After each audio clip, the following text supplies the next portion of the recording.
এখন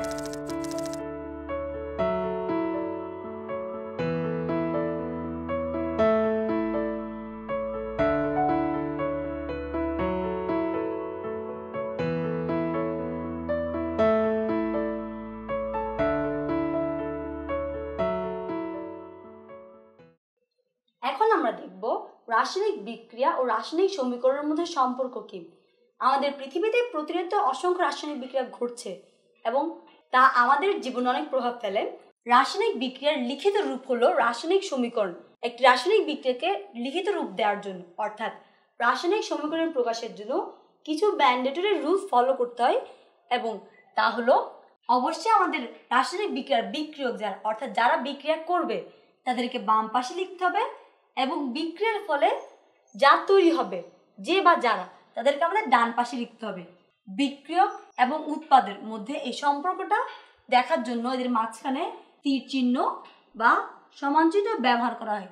যেমন আমরা যদি একটা উদাহরণ দিয়ে দেখি, আমরা যেটা হাইড্রোজেন আর অক্সিজেনের পানি তৈরি হয়, এটা যদি রাসায়নিক সমীকরণ দেখতে চাই তখন দেখা যাবে হাইড্রোজেন আর অক্সিজেন মিলে পানি তৈরি করছে। যেহেতু হাইড্রোজেন আর অক্সিজেন এক্ষেত্রে আমাদের বিক্রিয়ক, তারা সমীকরণের বামে বসেছে, যেহেতু পানি এক্ষেত্রে উৎপাদক তা বসছে ডানে এবং এদের মধ্যে মাঝখানে সম্পর্ক দেখানোর জন্য আমরা তীর চিহ্ন ব্যবহার করেছি। যদি এটা সমতাকৃত সমীকরণ হতো তখন আমরা সমান চিহ্ন ব্যবহার করতাম। এখন দ্বিতীয় নিয়মটা হলো, যদি কোনো রাসায়নিক বিক্রিয়ায় একাধিক বিক্রিয়ক কিংবা একাধিক উৎপাদক থাকে তাদের মধ্যে যোগ চিহ্ন দেওয়া হবে, অর্থাৎ বিক্রিয়ক এ বিক্রিয়ক বি মিলে বিক্রিয়া করে যদি বিক্রিয়ক সি আর ডি তৈরি করে তখন এদের প্রকাশটা হবে এইভাবে এ প্লাস বি এবং সি প্লাস ডি। আর একটা মজার ব্যাপার হলো, রাসায়নিক বিক্রিয়া সবসময় ভরের সংরক্ষণ সূত্র মেনে চলে। সুতরাং কোন রাসায়নিক বিক্রিয়ার ক্ষেত্রে বিক্রিয়কের মোট পারমাণবিক সংখ্যা উৎপাদের মোট পারমাণবিক সংখ্যার সমান হবে। যেমন আমরা এক্ষেত্রে দেখি দুইটা হাইড্রোজেন রয়েছে কিন্তু এখানে অক্সিজেন রয়েছে দুইটা আর অক্সিজেন রয়েছে একটা। এটি কিন্তু সমতাকৃত সমীকরণ না। সুতরাং একে আমরা সমতা করলে পাবো, যদি আমরা হাইড্রোজেনের আগে 2 এবং H2 এর আগে 2 দিই, দেখা যাবে এখানে 4টা হাইড্রোজেন হয়েছে, এখানেও 4টা হাইড্রোজেন, এখানে 2টা অক্সিজেন, এখানেও 2টা অক্সিজেন।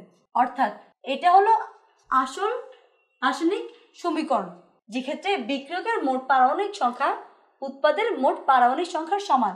আরেকটি গুরুত্বপূর্ণ কথা হলো, রাসায়নিক বিক্রিয়াকে রাসায়নিক সমীকরণ প্রকাশের সময় আমাদের বিক্রিয়ক ও উৎপাদের ভৌত অবস্থা প্রকাশ করতে হবে। আমরা জানি পদার্থ 3 অবস্থা থাকতে পারে, কঠিন, তরল এবং গ্যাসীয়। কঠিন অবস্থা প্রকাশ করার জন্য আমরা এস, এস দিয়ে সলিড, তরল অবস্থা প্রকাশ করার জন্য আমরা এল, এল দিয়ে লিকুইড, আর গ্যাসীয় অবস্থা প্রকাশ করার জন্য জি দিয়ে গ্যাসিয়াস। যদি বিক্রিয়ক বা উৎপাদক জলীয় দ্রবণ অবস্থায় থাকে তখন আমরা তার জন্য ব্যবহার করি অ্যাকিউ অর্থাৎ অ্যাকোয়াস। বিক্রিয়ক ও উৎপাদের ভৌত অবস্থা সাধারণত তাদের রাসায়নিক সমীকরণ লিখে তাদের সংকেতের পাশে প্রথম বন্ধনীর ভেতরে লেখা হয়। যেমন আমরা যদি দেখি কার্বন অক্সিজেনের সাথে বিক্রিয়া করে কার্বন ডাইঅক্সাইড তৈরি করে, এক্ষেত্রে এদের ভৌত অবস্থা লিখলে হবে কার্বন যা কঠিন অবস্থায় থাকে সলিড, অক্সিজেন যা গ্যাসীয় অবস্থা থাকে তো গ্যাস। এই দুজন মিলে সলিড এবং গ্যাস মিলে তৈরি করছে কার্বন ডাইঅক্সাইড যা হবে গ্যাস। সাধারণত এই নিয়মগুলো ফলো করে রাসায়নিক বিক্রিয়াকে রাসায়নিক সমীকরণে প্রকাশ করা হয়। আমরা এখন দেখব রাসায়নিক সমীকরণকে কিভাবে সমতা করতে হয়। সাধারণত রাসায়নিক বিক্রিয়ার লিখিত বা সংক্ষিপ্ত রূপ হলো রাসায়নিক সমীকরণ। রাসায়নিক সমীকরণকে সমতা করার একটি প্রধান কারণ হলো, কোন রাসায়নিক বিক্রিয়ার ক্ষেত্রে বিক্রিয়ক এবং উৎপাদক দুইজনেই ভরের সংরক্ষণ সূত্র মেনে চলে। অর্থাৎ সাধারণত রাসায়নিক বিক্রিয়ার ক্ষেত্রে বিক্রিয়কের মোট পারমাণবিক সংখ্যা উৎপাদের মোট পারমাণবিক সংখ্যার সমান হবে। প্রধানত এই কারণে রাসায়নিক সমীকরণকে সমতা করতে হয়। এখন আমরা যদি কিছু উদাহরণ দেখি আমাদের জিনিসটা একটু ক্লিয়ার হয়ে যাবে। প্রথমে আমরা দেখি ম্যাগনেসিয়াম হাইড্রোজেন ক্লোরাইডের সাথে বিক্রিয়া করে ম্যাগনেসিয়াম ক্লোরাইড আর হাইড্রোজেন তৈরি করছে। এখানে ম্যাগনেসিয়াম ছিল সলিড, হাইড্রোজেন ক্লোরাইড ছিল অ্যাকোয়াস, ম্যাগনেসিয়াম ক্লোরাইড সলিড আর হাইড্রোজেন ছিল গ্যাস। আমরা একটু আগেই তো নিয়মে পড়েছি বিক্রিয়ক এবং উৎপাদের ভৌত অবস্থাকে প্রথম বন্ধনীর মাধ্যমে লিখতে হয়। এখন আমরা যদি সমতা করার ক্ষেত্রে দেখি, প্রথমে আমাদের যে কোনো এক পাশ থেকে শুরু করতে হবে। তুমি চাইলে ডান পাশ থেকে শুরু করতে পারো, এতে কোনো ধরা বাঁধার নিয়ম নেই। প্রথমে আমরা যদি বিক্রিয়কে দেখি, এখানে আছে একটি ম্যাগনেসিয়াম, অর্থাৎ ম্যাগনেসিয়ামের পারমাণবিক সংখ্যা বিক্রিয়ক 1। উৎপাদের ক্ষেত্রেও দেখি ম্যাগনেসিয়ামের পারমাণবিক সংখ্যা 1 আবার যদি আমরা হাইড্রোজেনের ক্ষেত্রে দেখি, বিক্রিয়কে হাইড্রোজেনের পারমাণবিক সংখ্যা 1 কিন্তু উৎপাদে হাইড্রোজেনের পারমাণবিক সংখ্যা 2।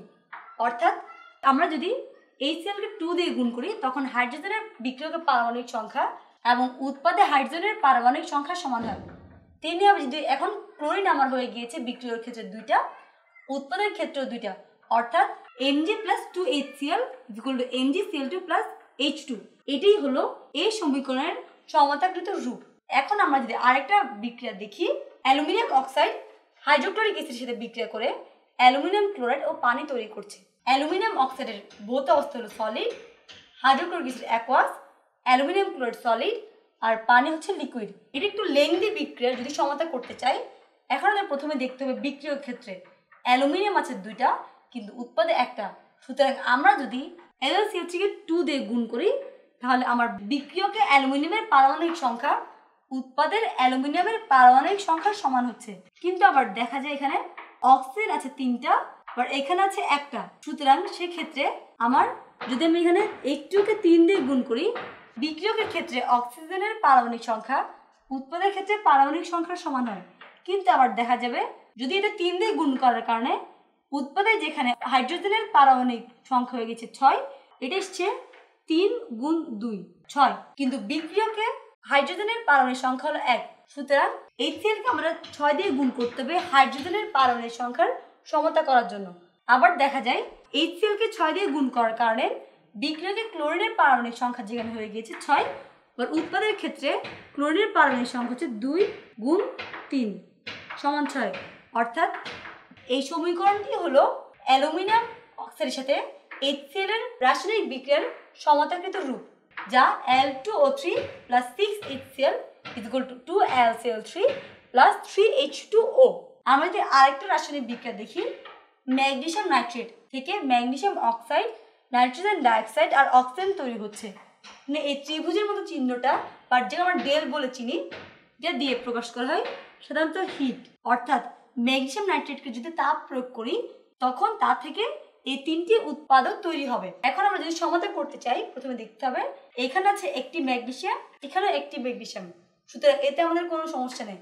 কিন্তু যেহেতু এই বাইরে 2 রয়েছে নাইট্রোজেনের NO3O(2), সুতরাং নাইট্রোজেনের সংখ্যা হবে 2। অর্থাৎ নাইট্রোজেনের পারমাণবিক সংখ্যা সমান করার জন্য আমাদের উৎপাদে NO2O আগে 2 দিতে হবে। কিন্তু সেক্ষেত্রে আবার দেখা যায় এখানে বিক্রিয়কের অক্সিজেনের পারমাণবিক সংখ্যা যেখানে 3 × 2 = 6, উৎপাদের ক্ষেত্রে অক্সিজেন হয়ে যায় 1, এটা 2 × 2 4 + 2। আমরা এখন যদি ম্যাগনেসিয়াম নাইট্রেটের ক্ষেত্রে দেখি, যেখানে বিক্রিয়কে ম্যাগনেসিয়ামের পারমাণবিক সংখ্যা 1, উৎপাদেও ম্যাগনেসিয়ামের পারমাণবিক সংখ্যা 1, কিন্তু আবার নাইট্রোজেনের ক্ষেত্রে দেখা যায় NO3O(2) বাইরে 2 রয়েছে। অর্থাৎ নাইট্রোজেনের পারমাণবিক সংখ্যা যেখানে 2 কিন্তু এখানে নাইট্রোজেন আছে 1টা, সুতরাং আমরা 2 দিয়ে বিক্রিয়াটি সমতা করেছি। কিন্তু আমার অক্সিজেনের ক্ষেত্রে দেখা যায় যেখানে ম্যাগনেসিয়াম নাইট্রেটে অক্সিজেনের পারমাণবিক সংখ্যা 6, সেখানে উৎপাদে গিয়ে দেখা যায় অক্সিজেন এই যে এখানে 1টা, 2 × 2 4টা, এখানে 2টা, অর্থাৎ এখানে যেখানে 6টা এখানে হয়ে যায় 4 + 1 + 2 = 7টা। অর্থাৎ বিক্রিয়কে যেখানে 6টা অক্সিজেন রয়েছে উৎপাদে হয়ে 7টা অক্সিজেন। সেক্ষেত্রে আমরা যদি এখানে একটা হাফ গুণ করে দিই তখন এই 2 নিউট্রালাইজ হয়ে যাবে। ফলে আমরা উৎপাদে পাবো এখানে পাবো 2টির জায়গায় 1টি অক্সিজেন এবং টোটাল অক্সিজেনের সংখ্যা হবে বিক্রিয়কেও 6 উৎপাদেও 6। সুতরাং ম্যাগনেসিয়াম নাইট্রেটের সমতা সমীকরণটির সমতাকৃত রূপ হলো MgNO3(2) হিট দিলে MgO + 2NO2 + 1/2 O2।